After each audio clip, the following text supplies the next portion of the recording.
Shalom saudara, selamat pagi. Kita ketemu lagi dalam Morning Devotion pada pagi hari ini. Selamat pagi saudara-saudara. Kita akan baca firman Tuhan dari Matius pasal yang kelima, ayat 27 sampai ayat yang ke-30. Demikian firman Tuhan. Kamu telah mendengar firman, jangan berzinah. Tapi aku berkata kepadamu, setiap orang yang memandang perempuan serta menginginkannya, sudah berzinah dengan dia dalam hatinya. Maka jika matamu yang kanan menyesatkan engkau, cungkillah dan buanglah itu. Karena lebih baik bagimu jika satu dari anggota tubuhmu binasa daripada tubuhmu dengan utuh dicampakkan ke dalam neraka. Dan jika tanganmu yang kanan menyesatkan engkau, penggallah dan buanglah itu. Karena lebih baik bagimu jika satu dari anggota tubuhmu binasa daripada tubuhmu dengan utuh masuk neraka. Saudara, dalam ayat-ayat ini Yesus menegaskan hukum kemurnian Allah. Dan kemudian Yesus juga menjelaskan bahwa maksud dari hukum ini adalah untuk mengungkapkan bahwa seks itu kudus. Yaitu di sisi lain hukum ini juga mengungkapkan bahwa betapa najisnya hati orang yang berdosa kepada Tuhan. Saudara, Tuhan menciptakan seks dan Tuhan melindungi seks. Amen.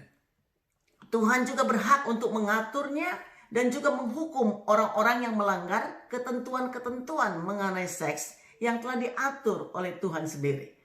Tuhan mengatur ini bukan untuk merampok atau menghalangi kita menikmati keindahan seks. Akan tapi dia mau, saudara, kita menikmatinya. Karena dia menciptakan seks. Sebab itu Tuhan mau untuk kita menggunakannya atau menikmati seks tersebut. Kenajisan seksual atau perzinahan ini selalu dimulai dari keinginan hati manusia.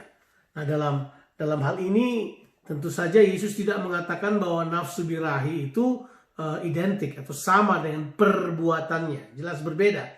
Kita mesti tahu bahwa keinginan dan perbuatan itu tidak identik.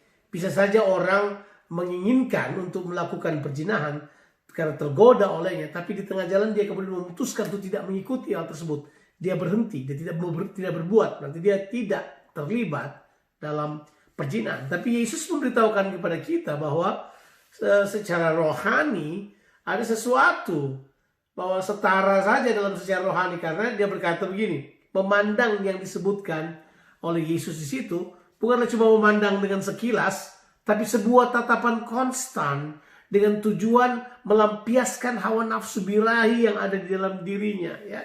Terjemahan bahasa lamanya itu tergeraklah syahwatnya. Jadi sebenarnya adalah mungkin bagi seorang pria, saya seorang pria, untuk melihat seorang wanita cantik, melihat tapi tidak menginginkan, itu mungkin saja.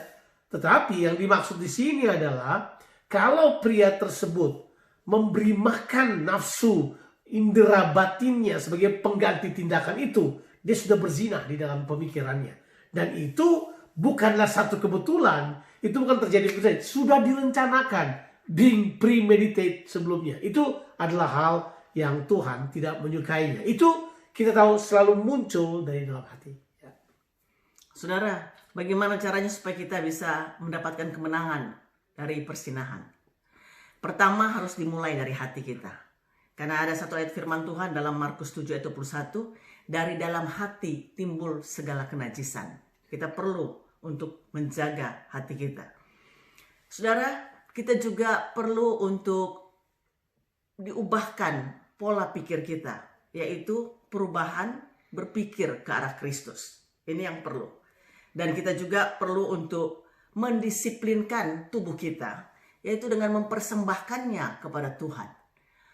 Ada satu ayat firman Tuhan dalam Roma 12 ayatnya yang pertama, persembahkan tubuhmu sebagai persembahan yang hidup, yang kudus, berkenan kepada Allah. Karena itu adalah ibadah kita yang sejati.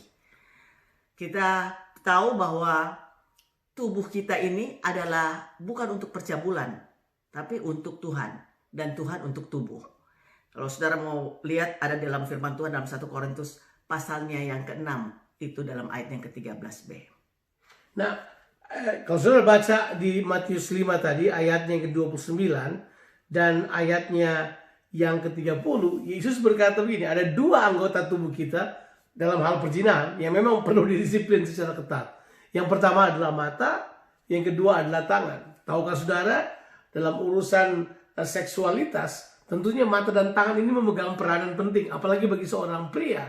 Mata adalah bagian yang harus dia waspadai.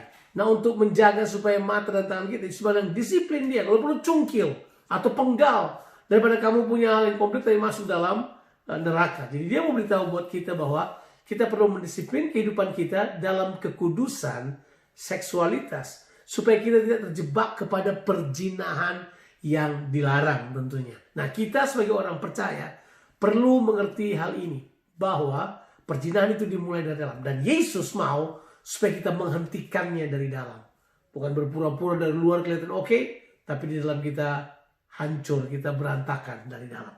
Tuhan mau kebenaran di dalam batin. Saya yakin bahwa kita adalah orang-orang yang lebih daripada pemenang. Kita adalah orang-orang yang dikuasai oleh Tuhan sendiri, saudaraku, untuk kita tidak menyerah kepada keinginan-keinginan hawa nafsu dan tidak jatuh di dalam dosa persinahan. Tapi kita adalah orang-orang yang masuk dan hidup di dalam kekudusan Tuhan. Selamat saudara untuk masuki hari ini di dalam nama Tuhan kita Yesus Kristus. Tuhan memberkati. Amin.